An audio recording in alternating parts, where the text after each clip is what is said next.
He's a Philly guy who produces one of the most successful sports podcasts today, Pardon My Take. Max Dolente says the show will occasionally veer off into other topics, like sex. We'll do frequently asked questions. I think that was a guys on chicks situation, or a guys on chicks segment where we have females like write in and talk about their life problem with their boyfriends that listen to the show. So we do that once a week where it's just completely random, has nothing to do with necessarily the show, and we'll talk about and we'll let them air their grievances, and then we just go off. We will riff off of that. So I'm sorry you had to listen to that segment there. It's all right. I'm over 21. I was able to move on. You don't have to be over 21 to listen to Max Dolente talking the Pardon My Take podcast and much more next on Fresh 24.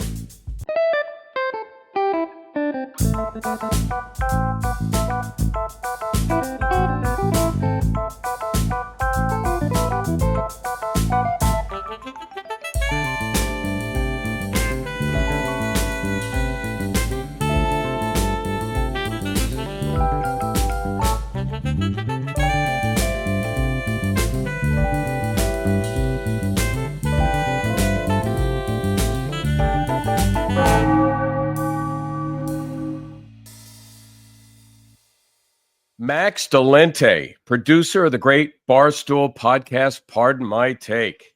Huge, and I mean huge, Philly sports fan. Played baseball and football at Conestoga High in Berwyn. Villanova graduate after transferring from Hofstra. That was a smart move. Worked your way up after breaking into the business a little more than 7 years ago. Max Dolente, welcome to Fresh 24. Marc Zumoff. Happy to be here. I can't believe I'm saying those words. I grew up listening to you every couple of days on Comcast Sportsnet and then became NBC Sports Philly. So I'm happy to be speaking with you. I'm just honored to be here. Back at you, bro. I appreciate it. Thanks so much for the props. Listen, you're obviously a Philly guy. Are there enough chances in your role as producer for you to, let's say, espouse your Philly fandom? Yeah, sometimes I would argue there's too many opportunities for me to do so. I started as being mostly behind the camera, behind the scenes sort of guy, and then all of a sudden the co-hosts of my show, Big Cat and PFT, which they go by, learned of how much of a Philly sports fan I was, and then I've since they've learned of that information, have kind of put me in the spotlight whenever Philly sports are notable. And for the past couple of years, in almost every team, in almost every sport in Philly, they've been pretty notable. So I've definitely shown the world of what it looks like to be an average Philly sports fan. I would say they would think average. You're an average fan. I mean, that's just Philadelphia. I would say as far as most Philly sports fans goes, I'm just one of the guys, but to the rest of the world, it seems like I'm crazy, but I think that's just Philly. Right. Yeah. I'm going to ask you more about that, but just give me your favorite Philly sports teams in order. In order, I will go Eagles football, Villanova basketball, and then Phillies and Sixers are pretty close at the 3 and 4. Right now, I'll probably have to go Phillies 3, Sixers 4, but that's the Sixers are a little tough right now. Yeah, right. And we'll get into that at some point as well. By the way, bro, I got to correct you, and I won't even say it's a debatable point because it really isn't. And I don't even know how old you were when you posted this, but it's around the time that Cole Hamels retired. And there's a picture of you on Instagram. I don't know. You're about 12, I guess. Yep. And you're posing with Cole Hamels. And, of course, you gave him his props because he was retiring. And you called him the greatest Philly pitcher of all time. Bro, I just got to tell you, he isn't even the best left-handed Phillies pitcher. I know. Steve Carlton. But, you got thank you. Okay. Yeah. My man. All right. I understand. I'll just give you the ones. I'll just give you. Go ahead. At that point in my life, he was the greatest Phillies pitcher of my lifetime. So Yeah, you know what? I'm just I afraid. I'm just afraid that young guys, and this speaks to a larger issue, don't have an appreciation for the history that came before them. I know, Do you I know. agree I with should that? have. I definitely agree with that. I definitely agree with that. I know, Steve. My dad had taught me better than that than to Yeah, put thank something you. All like right. that out Give a there. little props. Give some props to Mr. Dolente. By the way, the one stat that I always come up with, it's like Wilt's 100-point game. Steve Carlton won 27 games for a team that won 59 the entire year. That to me is, we talk about percentage of wins for an individual pitcher for his team. That's like the 100-point game. That's not going anywhere. All right. We're going to talk more about the show you produce. That's Pardon My Take from Barstool Sports. The show is so big, it's got its own Wikipedia page, which you are mentioned in. But first, Philly sports, and we alluded to this. We don't just love our teams, okay? It's religion for us. You get exposed to supporters from other teams around the country, perhaps around the world. Where do you think we stand in terms of passion for our teams? I think it's pretty clear. It's a pretty clear one. We have a lot of different fan groups here at Barstool, and we represent a lot of different parts of the country. I would say that it's basically Philadelphia sports.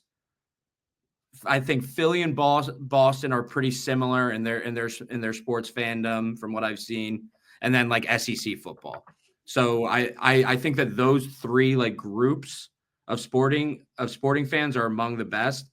I New York is strong, but I think with the multiple teams that it's not the same thing, especially living in New York, because you're kind of going at odds against each other, and it's not like the community of like you walk down Philly, there's an Eagles game that day, you can say go Birds, whoever's walking down the street, and everyone will say go Birds back.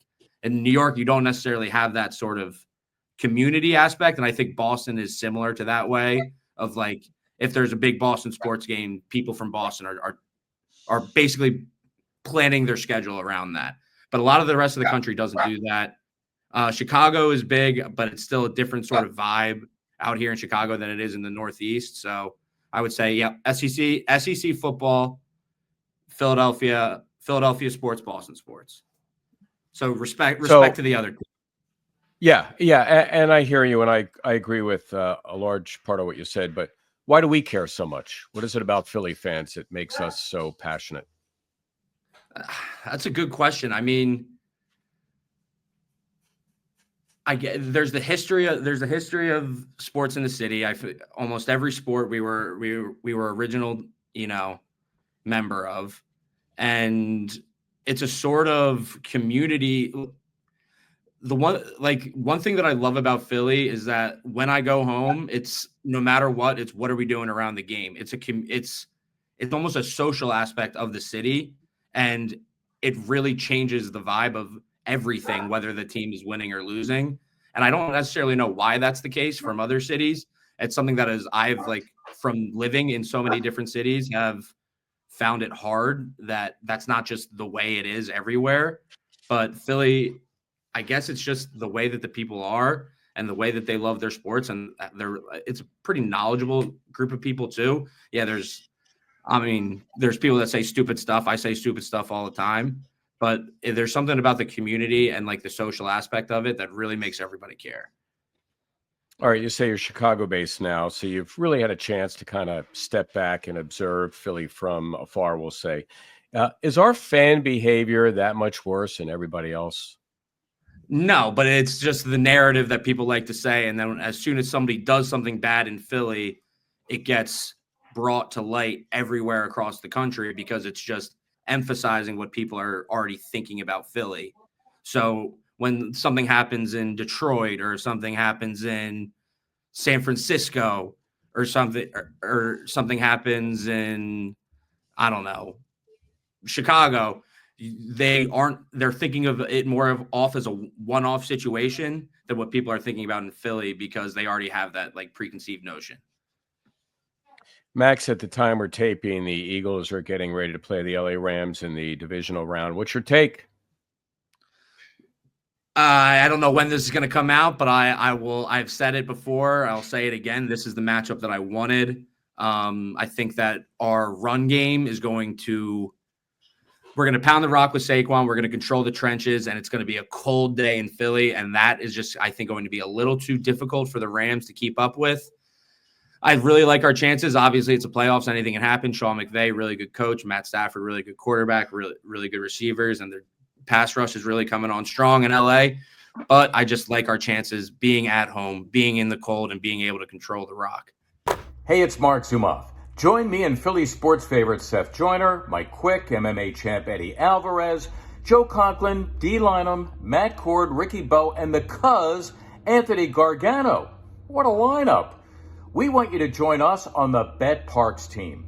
BetPARKS is the official winning partner of the Philadelphia 76ers and the only casino and sportsbook that yours truly, Marc Zumoff, recommends and uses. Whether your team scores or not, there is always another way to win on the BetPARKS online casino and sportsbook app. BetPARKS has your seat with a live dealer for all your favorite classic casino games. Right on your phone and wherever you are, the tailgate, the stadium, on your couch. Double down on fourth down. Make downtime fun time. Play live dealer blackjack, craps, roulette, and more while watching the game. Bet on all your favorite sports. Bet the Birds, pro football, and college football. Download the BetPARKS app right now and enjoy all the action and excitement from the casino at your fingertips. Play hundreds of exciting online slots. New users download the BetPARKS online casino app and sportsbook and get up to $1,000 casino bonus back if you're down in the first 24 hours. Casino bonus must be wagered. See BetPARKS.com for details. Must be 21 and in Pennsylvania, New Jersey, or Michigan. Gambling problem? Call 1-800-GAMBLER. You play for fun. You love to win. You bet. BetPARKS. Love it. Let's talk more about you, because it's all about you, Max. Your role as producer, when you're at a party and, people happen to know or they find out you're a producer of a major podcast, what do you tell them in terms of your responsibilities? What is it that you do to get the thing rolling? It's definitely changed a lot from when I started. But basically on a day-to-day, I will make sure that the podcast equipment is set up for each recording. Make sure that all of our interview guests are, booked and scheduled, and get them on whatever Zoom or recording style that we do. I edit the podcast. I put it out. I'm talking with sales about different ads that we have throughout the week. I have a lot of different meetings about things coming up, about how do's or don'ts with different advertisers and stuff like that. It's a lot of like meetings and everything like that is outside of what people see online. But then there's also like a team underneath me that I manage. So I will make sure that everyone's getting their social clips out that we need to get out through the day, which I don't necessarily cut myself. Making sure our vlog content is edited and produced throughout the week. So there's an aspect of, managing, and then also an aspect of, I like to do things as well. So I'll always edit the audio version of the podcast and make sure that's out every night. So that's definitely like my main thing of making sure of cutting up the podcast and making sure it sounds good, and then getting it out, and sometimes 3 or 4 o'clock in the morning. I have worked for years in both radio and TV. I think the role of producer is really difficult because you got to dot all the I's, cross all the T's, just for starters, not to mention the redundancies you have to have in place in case it, this fails or that fails. How do you keep it all together? I mean, luckily the co-hosts I work for are really understanding when, things don't go right, because that happens a lot. I'm sure you've been in the industry and things are gonna, something's gonna break, and you're gonna have to have some patience of fixing it. We have 5 behind the scenes guys now. So like I'm the lead producer, and then we have our lead social media manager, and then we have 2 editors and a graphics guy that are also underneath me, and they do a really good job, and they work crazy hours. And I basically have surrounded myself with people that are really good, and help me look better to like the outside people. How'd you get the gig? So I studied production at Villanova.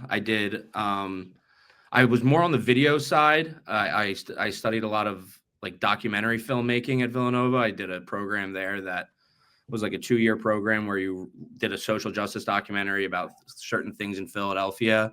But that really is what got me into like learning about the production of any sort of media. So I did that for 2 years at Villanova. And then I got a job at a little startup outside of college where we did other videos, like small short films about different Philadelphia athletes, or honestly, we around the country. We did a lot in Philly, but we did some around the country. That was just for a couple months of me, refining my work. And then once I got an opportunity to join Barstool, I applied, got an interview with Dave Portnoy. He brought me in as an editor without really much to do. So then I kind of just worked my way up and asked people, what can I do to help? What can I do to help? What can I do to help? Until an opening came up on this show, and I had worked enough with the senior producer at the time, who was then being promoted to a larger role within the company. And then he needed someone to replace him. And just by working with him so many times throughout the years of different, one-off projects and stuff like that, he trusted me to take on this role. And then it's been, pretty smooth sailing from here. Dave Portnoy, and I know he's your boss, but Dave Portnoy has done wonders with the Barstool brand. Why do you think that is? What is it about him that has made Barstool such a success? He's a very, authentically him, and he cares about things really passionately. What he cares about, he really cares about, and he will kind of do whatever it takes to succeed in whatever thing that he's like passionate about at that time. His work ethic is insane. Like him and my current boss, Big Cat, Dan Katz, were like two of the original people of this company, have still to this day have like some of the craziest work ethic I've ever seen. And they've made so much money, and they've been so successful, and they still have this passion to like put on good content for the people. And also they got lucky. Like we were talking about it before we started. There's a lot of aspect of getting lucky in this job. When Dave started the company, Boston sports went on a huge run, and he was the face of Boston sports at a time. And it really put his face out on the map of just being a good, charismatic, funny guy.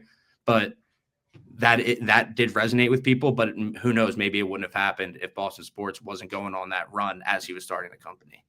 But regardless, he's a very good businessman, very passionate guy, and he'll basically work as hard as he can to succeed in whatever field that he's trying to.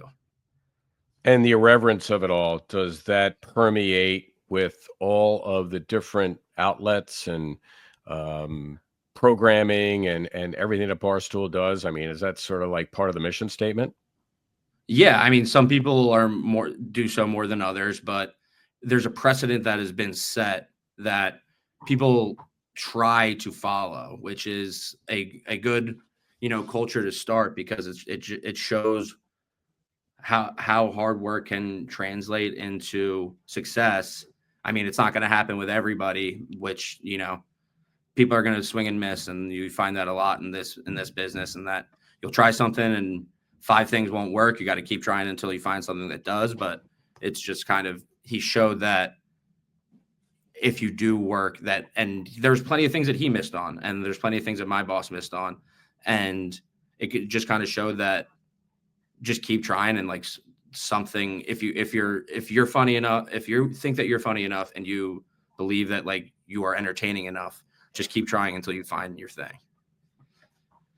Well, I do want to talk more about the show itself, pardon my take, and why it is such an immense success. But first, Max, it is now halftime. And the first part of our halftime is the Garage Beer 6-pack of questions. It's brought to you by Garage Beer, beer-flavored beer. Find some near you at drinkgaragebeer.com. I am going to give you a choice between 2 things, and you just blurt out the answer. Don't think about it, brother. Just blurt. Are you ready? Ready. Cheesesteak or soft pretzel? Cheesesteak. Center City or South Jersey? Center City. Gritty or Philly fanatic? Philly fanatic. Meek Mill or Hall & Oates? Meek Mill. Dr. J or Allen Iverson throwback? AI. Liberty Bell or Rocky Steps? Rocky Steps. The six-pack of questions brought to you by Garage Beer. Beer-flavored beer. Find some near you at drinkgaragebeer.com. Max, you're not off the hook. Now it is time for me to give you a handful of artists from my music library, and you tell me if you have them or not. And we're about 40-some years apart, bro. It's going to be interesting. Are you ready? Yeah. Here we Ready. go. Drake. Yeah, I have Drake. Are you shocked that I have Drake? No. I believe that you're in tune with music. Come on now. Yeah, some. Future. Yes. All right, we're gonna go classic rock. The Stones. In my like playlists, Yeah. I do not have the Stones. No. Oh, okay. You're missing something, bro. Steely Dan. Yeah, Steely Dan. My mother's a big Steely Dan fan. Listened to a lot of that growing up. Well, in deference to your dad, I got to get together with your mom because I'm huge with Steely Dan. Sean Carter. Yes. By the way, who are your musical go-tos? I am big into. I like a lot of like alternative rock, folk rock, indie rock music. Mount Joy is huge. I'm a huge fan of. They also went to Conestoga. I've become pretty friendly with the Matt and the guitarist, guys. Yeah, they're great. Lead singer there. So those guys are the Yep. best. They're my number one band right now. So anything I can do to shout out Mount Joy, I will. But like Noah Khan, that sort of vibe. Yeah. Got it. All right, let's move on to your podcast, which, from what I understand, Pardon My Take, gets about 1 million downloads per episode. How does that compare with some of the other leading sports podcasts? It's been among either one or two for a long time now. It was pretty much undisputably number one for a while, and then the Kelseys came along. So now we kind of go back and forth with them as far as downloads go. But it was very successful well before I came on, and it'll probably be very successful if I one day leave. I can't say that I have too much to do with it, but it's definitely among the it's one of the best, one of the top producing ones in the country for sure. What's in the secret sauce?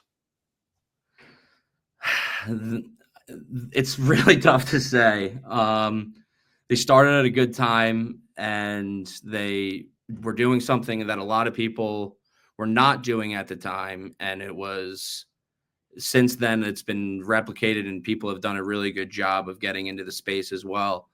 But the two hosts are very, very funny and very much relative to their fan group. They try to represent the people that are listening, the everyday guy who's watching at a bar and who knows, but they know sports. They like to put on that they're kind of a joke and that they don't really know what they're talking about. They really do. So it's really finding that mix of, feeling like you're not trying to talk down to the audience or, act like that more than the average person, while also like not sounding like an idiot, which is tough to find that middle ground. But I think that's something that they have found to be really successful for our show. You ever get backlash from players, coaches, team executives because of what you might say about them or even their teams? Sometimes, yeah. I mean, it's not like, a lot of times it won't be, a public sort of, hey, we won't like a feud or something that will be out to the public. But what we have found is that more people are listening than we think are listening. So sometimes when you say more people, you mean like other players and coaches, or like things get back to people more often than we realize. So there have been a number of times where like we'll try to get a guest on and then they'll be like, I don't know about this show. You guys have said some stuff about me. And then it's like, oh, okay, maybe So, and then it's just like a reminder of, oh, people are listening, and you got to kind of think about what you're saying in that respect. But you still have to be like authentic to what you're thinking at that time, because that's what makes the show or that's what makes the show successful, is that they're just acting like fans. And sometimes fans say stuff in the moment of a game that isn't necessarily the smartest thing to say, but that's how we're feeling. Are you allowed, and as I question you about it, to tell me one instance of where you tried to get a guest and the guest said, no, I don't think so, because he or she was, let's say, offended? I'm honestly trying to think of a specific example. I honestly can't think of something right now that I can say. So I'm trying to think of something. That's fine. Listen, if you do get back to me, but a question sort of on that tack: is there something that once happened, say, behind the scenes that sort of remained? What happens on Pardon My Take behind the scenes stays there, but you wouldn't mind telling us about now? Yes. I won't use a name, but there is a guest that we had that he had hyped up for a long time that just let me say, let me ask, professional athlete? Yes, professional athlete. Okay, fine. That we had we can leave it at that. Go ahead. Yeah, that we had on, and we asked a question that he really did not he was not excited about. And then the rest of the interview was it was also a sponsored interview, so we had to kind of continue with it for this 25-minute segment, because he was getting paid by that company to do this interview.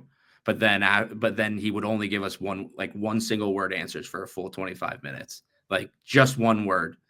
So it got really awkward.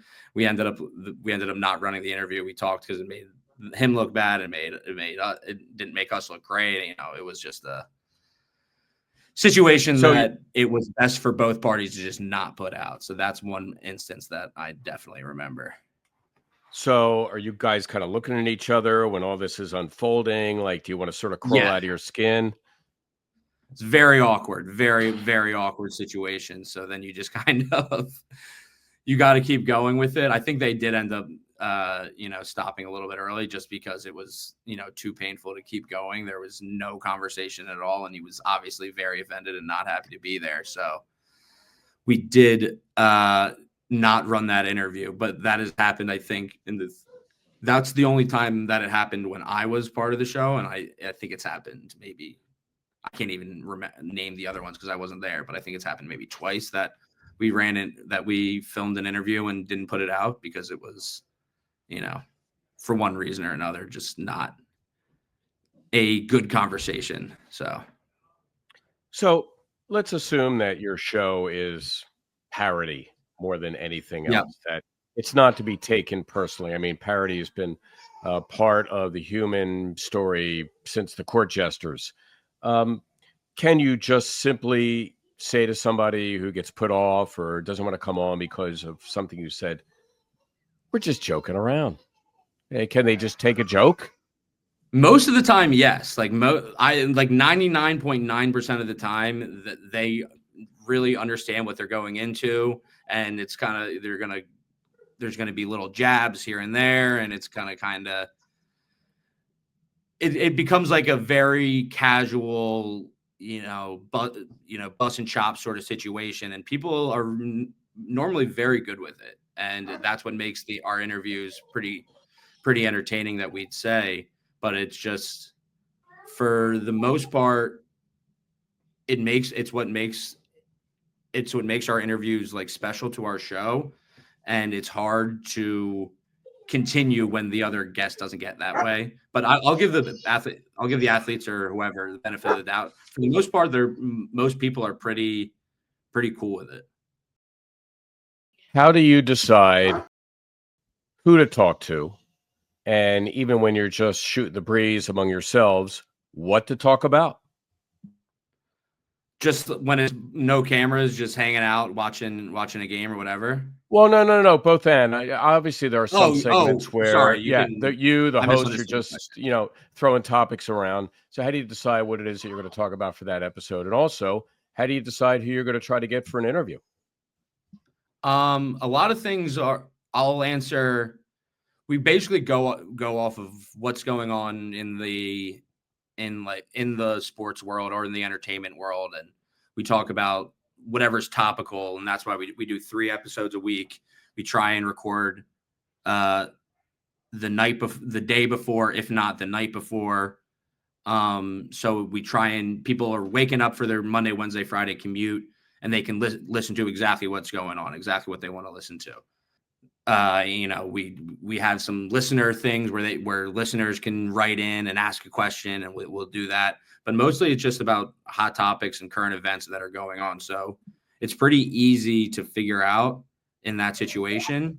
As far as guests go, again, it's pretty topical. Like this week, the NFL playoffs are coming up.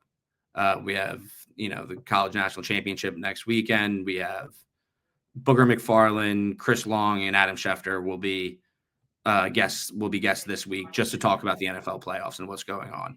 And then in the off season, when the dog days of summer, that's when we'll have actors who we can have come on and talk about their life and what sports fans they grew up as, or different comedians or musicians. Or in the off season is when we really do more of the outside of like what is going on in the sports world today interviews, and those are some of our best ones. But when it's playoff time, we try and keep the guests talking about what's going on now. Dana White, we also had Dana White because there's a big UFC card this weekend, which I wouldn't know anything about. But yeah. the one thing I did recognize from watching one of your episodes is the fact that you guys will devolve into guy talk. And in this one particular segment, you're talking about the V. Hello. And you like some like the B with the V, and some. Yep. So I like brains with my V, that sort of thing. So that's part of like does that just happen organically? Yeah, it does. I mean, we can riff off of, we know each other pretty well now that we can riff pretty easily. But that is like one of our weekly segments where we let listeners kind of write in about whatever segment, whatever they really need to talk about at that point. We'll do frequently asked questions. I think that was a guys on chicks situation, or a guys on chicks segment where we have females like write in and talk about their life problem with their boyfriends that listen to the show. So we do that once a week where it's just completely random, has nothing to do with necessarily the show, and we'll talk about and we'll let them air their grievances, and then we just go off. We will riff off of that. So I'm sorry you had to listen to that segment there. It's all right. I'm over 21. I was able to move on.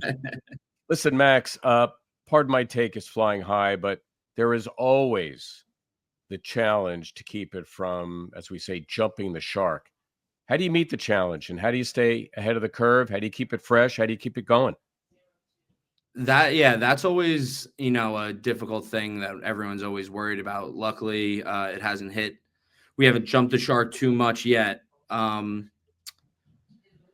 But it's a difficult question. We try and do a lot of new things. So, and somewhat evolve with the, how the media is changing. So we'll do like a lot more live streams, then we'll do some like punishments that we'll have to live stream for X amount of hours and get this done, because the different platforms are starting to gear towards that, and it's not our bread and butter, so it's not something that we do like every week, but we'll try and make it a point for every couple months to really get into those new platforms and do something new so it doesn't get stale. But for the most part, we just kind of run the football each week and just do what people like to listen to, while also mixing in kind of new things that could bring in a new watcher or listener that is from like a different platform that we don't necessarily not necessarily platform, but a new style that isn't our go-to, which I think is a good way of keeping things fresh. Max Dolente, Philly guy, big producer. Pardon my take, Chicago-based. You guys are tearing it up. Keep it up, my man. And as we like to say to somebody who's wearing Eagles regalia and you're coming out of the Wawa and you're holding the door for them, go Birds! Go Birds, go Birds. Hey guys, thanks for listening to this episode of Fresh 24. Please subscribe, rate, and review wherever you get your podcasts. Check out our friends over at Philadelphia Sports Nation, a local Philadelphia sports site covering your favorite teams across blogs and social media. PHLSportsNation.com. Philadelphia Sports Nation. PHL Sports Nation. Enhancing your Philadelphia sports fan experience.